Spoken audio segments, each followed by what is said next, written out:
Bonjour, aujourd'hui on va apprendre à remplacer une chambre à air, voire la réparer. Alors, pour cela, il nous faut donc les petits démonts de pneus. Alors ça, ceux-là ils sont en plastique, sinon dans les anciens ils étaient en fer. Toujours avoir une boîte pour réparer les vélos, ça sert toujours. Bon là on va fonctionner avec les nouveaux. Hop, on bloque ça dans les rayons. Il y a un petit crochet. Hop. Voilà.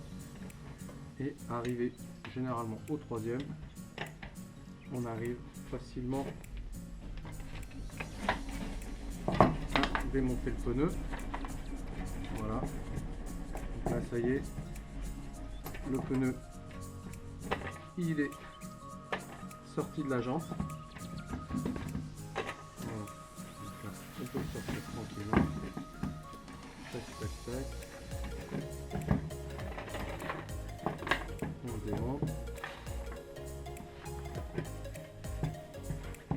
Voilà. Hop. Voilà. Ensuite, hop. Voilà. On se dirige vers la valve qu'il faut donc extraire de la jante. C'est pas toujours évident quand ça fait un moment que ça n'a pas été bougé. Voilà. Et donc là, on peut sortir tranquillement la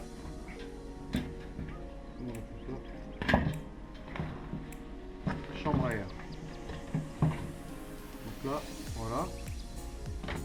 Une fois qu'on a enlevé la chambre à air, on vérifie dans le pneu qu'il reste plus le clou, la vis, l'épine. Donc là, on fait attention. On vérifie bien. De toute manière, s'il a crevé, c'est qu'il y avait quelque chose qui l'a traversé. Il faut bien vérifier à l'intérieur. Bon, a priori il n'y a rien. Voilà, donc ça on verra après. Alors la chambre à air, maintenant, ce qu'il va falloir faire, c'est trouver l'endroit du trou. Donc là, on va mettre un petit coup de compresseur.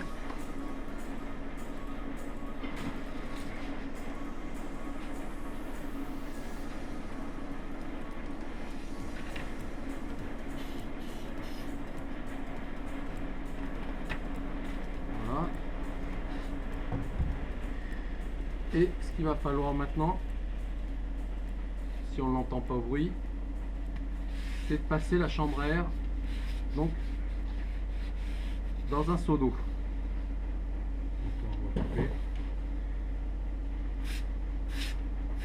T'as coupé? Donc là, on a passé la chambre à air dans l'eau et comme vous le voyez, donc là il y a une perte d'air à ce niveau-là. Donc hop, on va repérer. Voilà. Donc on a repéré le trou, il est vraiment tout petit. Ça doit être une épine ou donc là, il faut passer un petit coup de râpe. Ça c'est pour que la colle que l'on va mettre tout à l'heure agrippe bien. Voilà. Tac.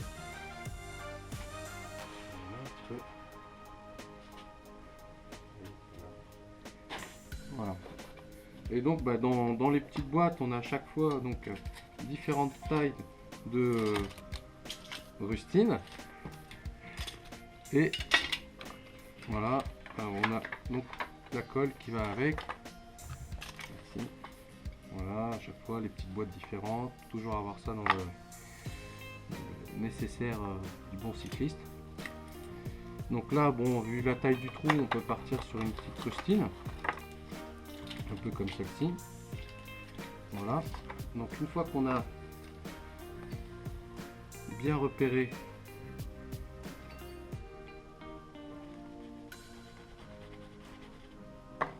le trou.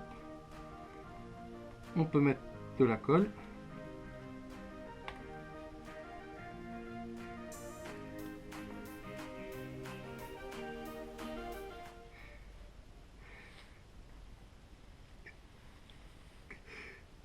Bon, celle-là elle est morte. Vas-y. On coupera au montage, t'inquiète. Voilà. Alors, attends, je vais voir si dans l'autre. Donc, reprenons. Donc là, on peut mettre la colle là où il y avait l'orifice. Voilà, à peu près la dimension de la rustine. Voilà, on recouvre bien. Alors ce qu'il y a, c'est qu'il faut attendre un tout petit peu que la colle elle sèche. Voilà. Ça vous laisse le temps de préparer la rustine.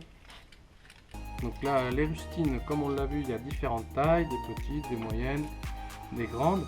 Et c'est comme un sparadrap en fin de compte, hein, avec c'est collé sur un aluminium. Donc il suffit juste de l'enlever.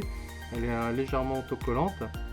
Et après, donc une fois que la colle est bien, a commencé à durcir un petit peu, là, toujours avec un peu de pression si on peut, on met la rustine directement à l'endroit de la colle, en étalant bien s'il y a besoin.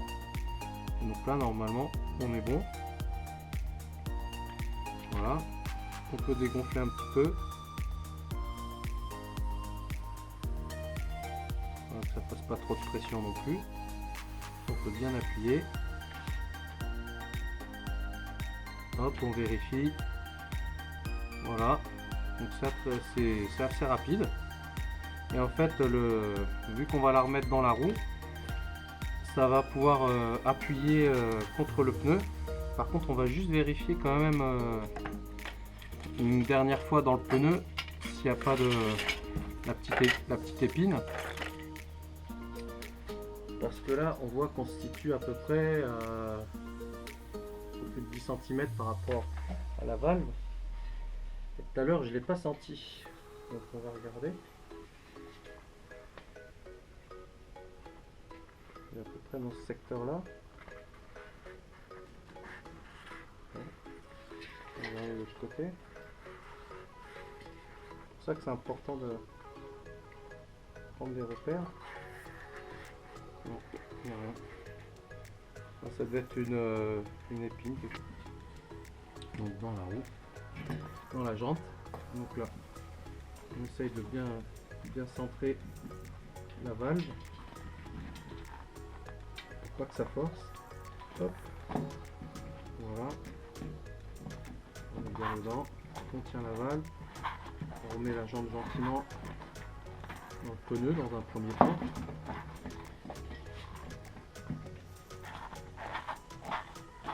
Voilà. Oh. Voilà, toujours bien de le faire avec un petit peu de pression, c'est plus facile.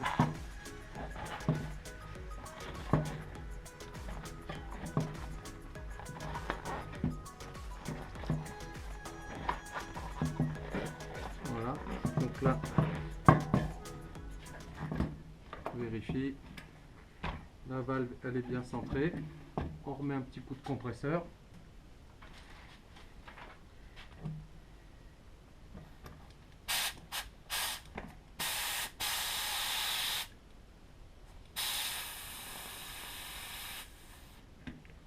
Voilà, là, on sort bien la valve. C'est vrai qu'avant les valves elles étaient maintenues avec un petit écrou dans les boulons, mais là maintenant c'est un peu les valves comme les valves de voiture. Donc là on va se monter à 2 barres et voilà. Hop. Le pneu est réparé, il n'y a plus qu'à le remonter. Voilà, merci pour cette première vidéo.